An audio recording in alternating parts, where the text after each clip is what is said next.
10-Minute Jazz Lesson Podcast, episode 355.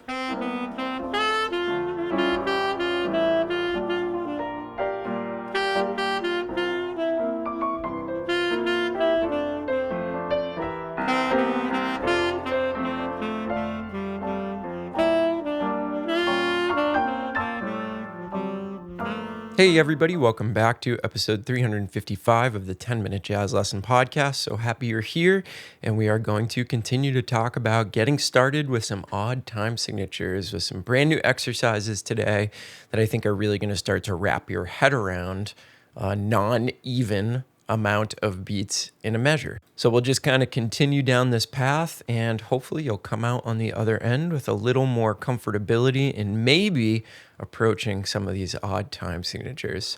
So before we jump into the show, as usual, just wanted to let you know this is a listener-supported podcast, which means we rely on people just like you to keep the show going, and we do that in the form of a small monthly donation. We use the Patreon platform. You can find out more and get yourself signed up. You do get PDF and audio examples with every single episode that we put out. So there's a lot of jazz education materials over on that site for you. And if you want to find out more and get signed up, you can go over to our website, 10minutejazzlesson.com, click on one of the Patreon banners, or you can go to patreon.com and search for the 10-Minute Jazz Lesson Podcast. Either of those work, and we really, really appreciate your support. We could not do this without you. Quick shout out to some new patrons this week. Thank you to our new $5 patrons, Matt, Yossi.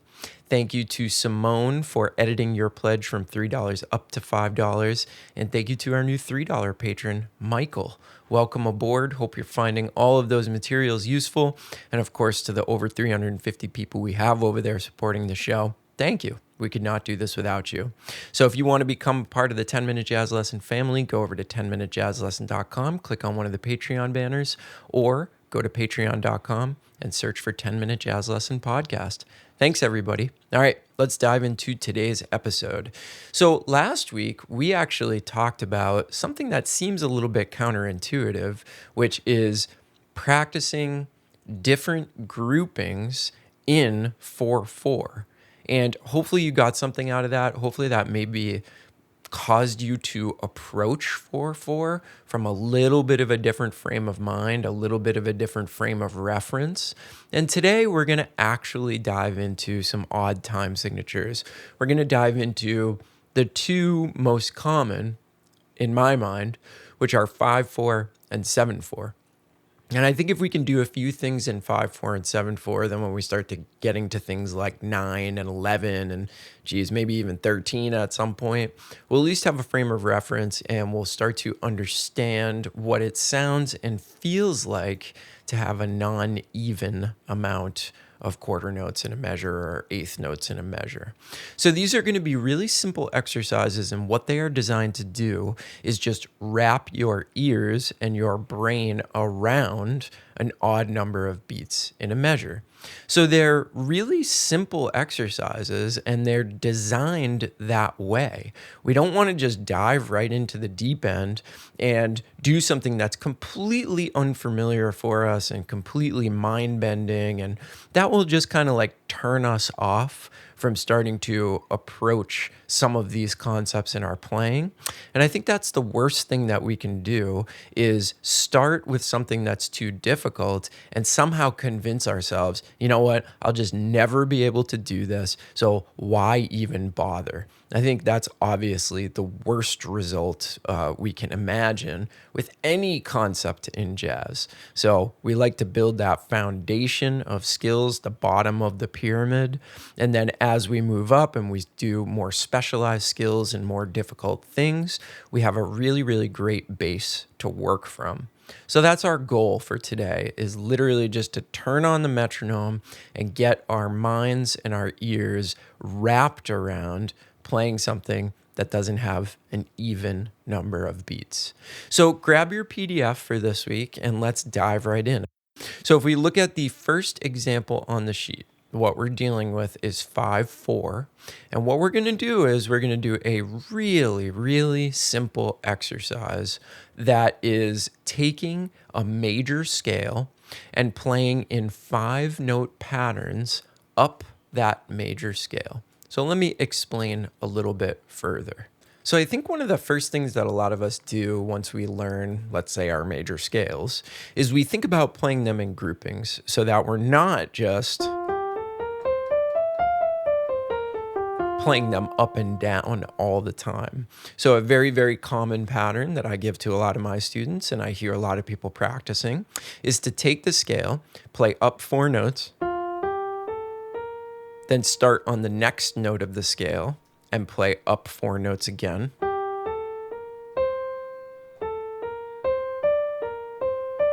And so on and so forth until we've started on every degree of the scale and we've played a 4-note section of that scale.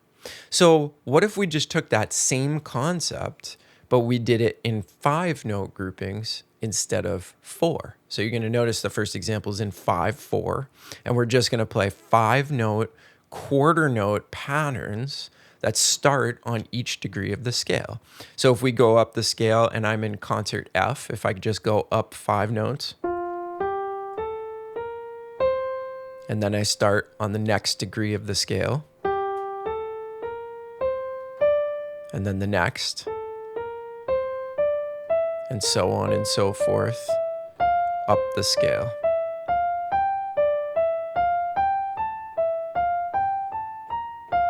So it's taking something that's really, really super familiar and just putting a twist on it, which is the fact that we're doing it in 5 instead of 4. And you'll notice these are just quarter notes. We're not doing eighth notes yet because we just want to get used to the quarter notes. All right, so here's what you would do. You would take your metronome, and almost every metronome app has the ability, if you put it in 5/4, to hear a different click on beat 1 than you hear on 2, 3, 4, and 5. And that's what I want you to do. I want you to set your metronome so that there's a different sounding click on the downbeat so that you know that you're lining up perfectly with that time signature. And then all you're going to do is you're going to play up an F concert scale in groupings of 5 quarter notes, and you're just going to get used to there being 5 instead of 4. It's as simple as that. So let me demonstrate it with the metronome behind me.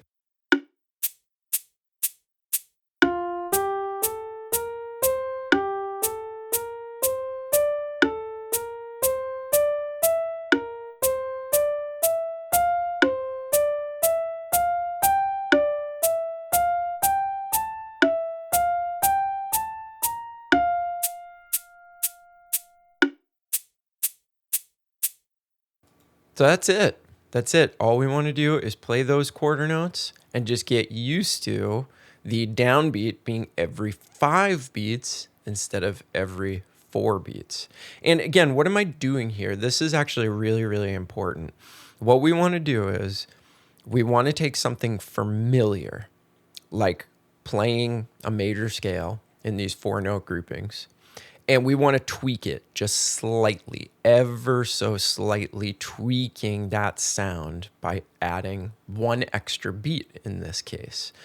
What we don't want to do, again, is just take something that's completely and totally unfamiliar to us and start there. Usually that's a recipe for disaster. Is like, okay, let me go and try to do everything that's brand new to me. That can be very, very demoralizing. And again, it can convince us I'm never going to be able to do this. All right. There's no way I'm ever going to be able to play over odd time signatures. And it's usually because you are diving into a pool that's way too deep for you. You want to work your way into that deep end ever so slowly, and then you don't notice as much that you're doing really difficult things. That's where we want to be at, all right? We don't want to completely shift to something that's totally foreign to us and really frustrating, and then we won't do it because it's not fun and it's just too hard. So let's work our way from familiar to unfamiliar. Okay, so now going off of that 5/4, we're just going to do the exact same thing, but we're going to do it in 7/4 instead. So now I'm going to take a grouping of 7 notes, and I'm going to do that exact same exercise. This time I'm going to do it in concert B flat, all right? So I'm just going to go up 7 notes, and then I'm going to jump to the next degree of the scale, do 7 notes, and so on and so forth.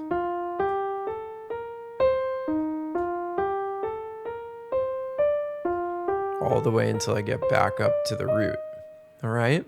And same thing. I'm going to take my metronome. I'm going to set it to 7 with a different click on the downbeat than there are on the rest of the other beats. And that way the metronome will tell me exactly where I am, exactly where the downbeat is. And I will just get used to that downbeat coming every 7 notes instead of every 4 or 8 notes.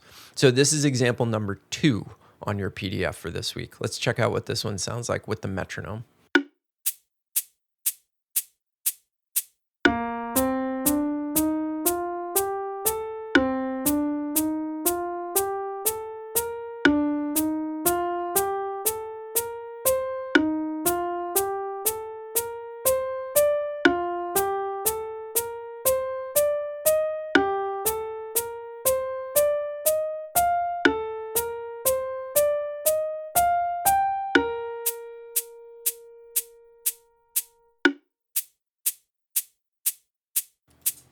Okay, so that's it for this week. Very, very simple, but very effective in terms of just getting used to 5 beats in a measure or 7 beats in a measure. And again, thinking about something really familiar in a slightly less familiar way, a different grouping. Okay, and that's really what it comes down to when you're playing over odd time signatures anyway. So hopefully this will help you. You could do this with your major scales. You could do this with minor scales. You could do it with any form of scale, really. So this exercise has legs. Even though I've only presented it to you in one way, there's a lot of different ways that you can do this. And again, the whole concept behind it is the number of beats, not necessarily the notes you're playing, not the type of scale you're playing, anything like that. It's about how many of those notes there are and just getting used to that metronome kicking you in the butt every 5 beats or every 7 beats instead of every 4 beats. Okay? So let me know if you have any questions. Remember, you can find the exercise, the PDFs, along with every other episode that we've ever done over on our Patreon site, 10minutejazzlesson.com. Click on one of the Patreon banners or patreon.com. Search for 10-Minute Jazz Lesson. Thank you to everybody that's supporting us. We really appreciate it. As always, hope you're staying safe and healthy out there, and we will see you next week with another episode. Have a good one, everybody. Bye.